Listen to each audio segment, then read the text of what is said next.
আসসালামু আলাইকুম। তোমাদেরকে রাজশাহী বিশ্ববিদ্যালয়ের সি ইউনিটের কোয়েশ্চেন প্যাটার্ন নিয়ে একটু ধারণা দিই। তো আমরা আমাদের পুরো টিম হচ্ছে আমরা কয়েকদিন ধরে রাবির কোয়েশ্চেন নিয়ে অ্যানালাইসিস করছিলাম এবং রাবিতে কেমন কোয়েশ্চেন হয় সেটা নিয়ে মোটামুটি আমাদের সবকিছু প্রস্তুত। এখন তোমাদেরকে জাস্ট আমরা আউটপুটটা দেওয়ার পালা। তো এখানে হচ্ছে আমি যখন রাবির কোয়েশ্চেনগুলো অ্যানালাইসিস করছিলাম, তো মেইনলি আমরা আগে থেকে শুরু করেছি, বাট আজকেও আমি অ্যানালাইসিস করলাম। আজকে মেইনলি 12 এপ্রিল কৃষি গুচ্ছ ভর্তি পরীক্ষা। তো আজকে সারাদিন মানে 11 এপ্রিল সারাদিন হচ্ছে আমরা বাকৃবিতে স্টলের কাজে ব্যস্ত ছিলাম। অনেক স্টুডেন্টরা আসছে, অনেকের সাথে দেখা সাক্ষাৎ, মেইনলি এই দিনটা আসলে ব্যস্ততার মধ্যে দিয়ে থাকে। আমি রাত 1:30টায় হচ্ছে অফিসে এসে পৌঁছাইলাম এবং এসে তোমাদের কোয়েশ্চেন ব্যাংকটা নিলাম, নিয়ে হচ্ছে আমি তোমাদের জন্য কিছু কোয়েশ্চেন অ্যানালাইসিস করে ভিডিও করা শুরু করলাম। আবার সারা রাত ঘুমাইতে পারবো কিনা এটাও শিওর না। সকালে উঠে আবার ক্যাম্পাসে গিয়ে হচ্ছে স্টলে যাওয়া লাগবে, ওখানে স্টুডেন্টরা আসবে, ওদের সাথে দেখা সাক্ষাৎ, সারাদিনে ব্যস্ততা। তো এই ব্যস্ততার মাঝেও তোমাদের জন্য কাজ করছি।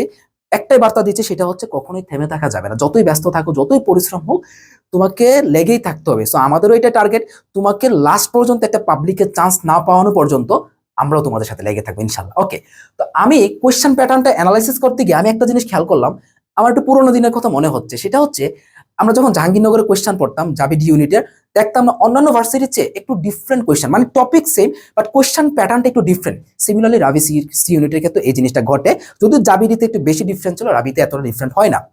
যেমন ধরো এই কোয়েশ্চেনটা, তো আরেকটা কথা বলি, রাবিতে যখন একটু ট্রিকি কোয়েশ্চেন করে তখন কিন্তু কাটমার্কটা কম থাকে। মেইনলি তুমি 58 থেকে 60 পাইলে অনায়াসে ভাই ভালো সাবজেক্টে তুমি চান্স পাবে ইনশাল্লাহ রাজশাহী সি ইউনিটে, বুঝছো?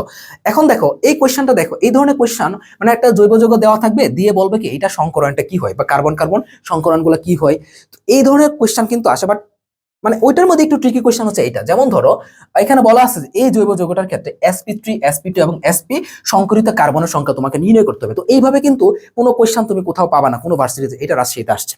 আচ্ছা দেখো আমরা একটু সলভ করি। তো এই ধরনের কোয়েশ্চেনগুলো সলভ করতে গেলে তোমাকে প্রথমত দেখতে হবে কয়টা কার্বন আছে আমার, একটা দুইটা তিনটা চারটা পাঁচটা ছয়টা কার্বন, ঠিক আছে?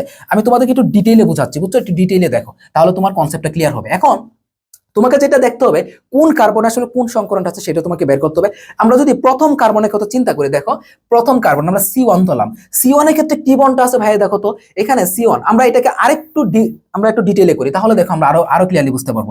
আমরা যদি এটাকে গাঠনিক সংকেতে নিয়ে যাই, তাহলে দেখো আমাদের কি আসতেছে সামনে। এখানে আমরা একটু গাঠনিক সংকেতে নিয়ে যাই, এখানে দেখো কার্বন হাইড্রোজেন, তাই না? ওকে, তারপর কার্বন, তারপর হাইড্রোজেন, আবার কার্বন, তারপর হচ্ছে কি CH3, তাই না?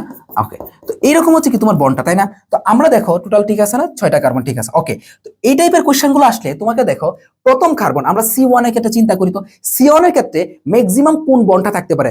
যদি ট্রিপল বন্ড থাকে তাহলে ট্রিপল বন্ডটা ধরবা, ডাবল বন্ড থাকলে ডাবল বন্ডটা ধরবা এবং সিঙ্গেল বন্ড থাকলে সিঙ্গেল বন্ডটা ধরবা। তো এইখানে যাওয়ার আগে আরেকটা জিনিস তোমরা মনে রাখবা, যখন কার্বন কার্বন একক বন্ধন থাকে তখন সংকরণটা হয় কি sp3। Carbon carbon double bond থাকলে তখন হচ্ছে তোমার কি sp2, এবং কার্বনের মধ্যে যদি ট্রিপল বন্ড থাকে তখন হচ্ছে কি sp সংকরণটা হয়। তো আমরা দেখো C1 এর ক্ষেত্রে দেখো তোমার এখানে ম্যাক্সিমাম কি পাচ্ছ, তুমি ট্রিপল বন্ড পাচ্ছ। তার মানে কার্বন নাম্বার 1 এর ক্ষেত্রে তোমার সংকরণটা কি হবে বলো তো দেখি, sp সংকরণটা হচ্ছে, তাই না? আচ্ছা, তারপর আসো তুমি যখন ডাবল 1 নাম্বার গেল, 2 নাম্বারের ক্ষেত্রে দেখো 2 নাম্বারের ক্ষেত্রে তোমার ম্যাক্সিমাম কয়টা বন্ড পাচ্ছ, এখানে একসাথে কার্বন কার্বন এখানে 3টা বন্ড পাচ্ছ, তাই না? তার মানে কি C2 এর ক্ষেত্রে আমাদের সংকরণটা কি হবে বলো তো দেখি, এখানে তোমার কি হচ্ছে, আমাদের sp সংকরণটা হচ্ছে।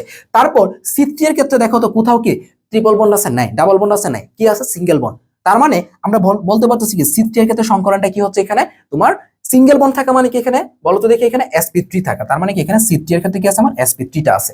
এরপর আসো C4 এর ক্ষেত্রে দেখো, C4 এর ক্ষেত্রে যদি যাই, আমার এখানে ম্যাক্সিমাম কি বন্ড আছে, এখানে কার্বন কার্বন, এই যে ডাবল বন্ড কিন্তু আছে। তার মানে C4 এর ক্ষেত্রে আমরা বলতে পারতেছি এখানে সংকরণটা কি হবে, sp2 হবে।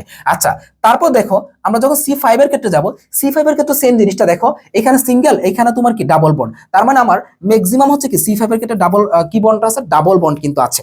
তাহলে আমরা এখানে কি ধরবো, এখানে ধরবো কি আমরা sp2 টা ধরবো। তারপর আসো C6 এর ক্ষেত্রে আসো, আমাদের C6, তো C6 এর ক্ষেত্রে যদি আমরা যাই, এখানেও দেখো কোথাও কি ট্রিপল বন্ড আছে? নাই। ডাবল বন্ড আছে? নাই। কি আছে এখানে, দেখো এখানে সিঙ্গেল বন্ড কিন্তু আছে। তার মানে সিঙ্গেল বন্ড থাকা মানে কি আমরা বলতে পারতেছি এখানে sp3।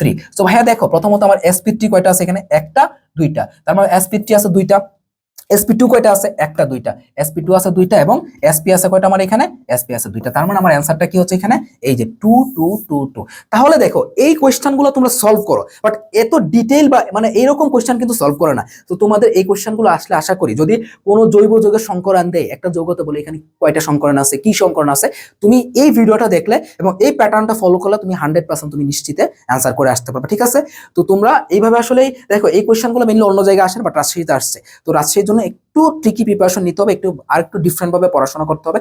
নর্মালি অন্য ভার্সিটির জন্য যেভাবে পড়ে আসছো একটু ডিফারেন্ট ওয়েতে পড়তে হবে। তো তোমাদের এইভাবে একদম খুঁটিনাটি ধরে ধরে তোমাদেরকে প্রিপারেশন নেওয়ানোর জন্য আমাদের কিন্তু রাবির ক্র্যাশ কোর্সটা লঞ্চ হয়ে গেছে একদম খুবই কম কোর্স ফিতে। তো Rajshahi university C unit crash course, যেটা ক্লাস শুরু হচ্ছে আমাদের 15 এপ্রিল থেকে, এবং এই কোর্সটাতে মেইনলি আমরা দুইটা সেগমেন্টে ভাগ করছি।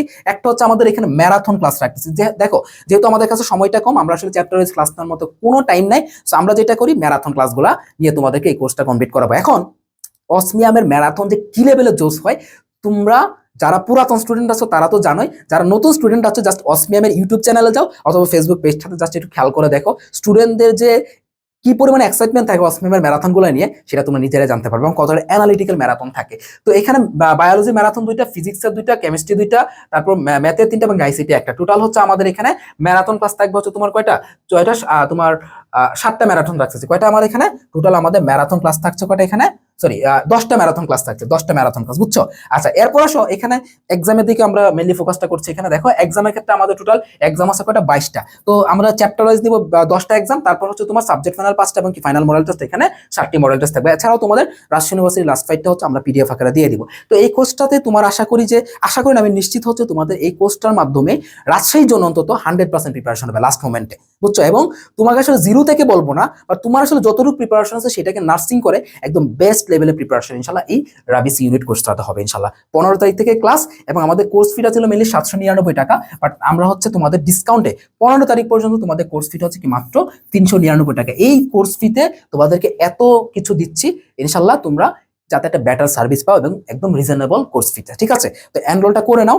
আর এটা নিশ্চিত থাকতে পারো যে অসমিয়াম থেকে তুমি রাবির জন্য যে প্রিপারেশনটা পাবা এটা একদম বেস্ট থেকে বেস্ট লেভেলের, বুঝছো? ইনশাল্লাহ এইভাবে তোমাদেরকে আমরা লুকিং ফর আর ইউ সিরিজটাও কিন্তু আমরা এখান থেকে কন্টিনিউ করবো, ঠিক আছে? তো সবাই ভালো থাকো, সুস্থ থাকো, আর কৃষি যারা এক্সাম দেবে ভালো করে এক্সামটা দাও, ঠিক আছে? আল্লাহ হাফেজ।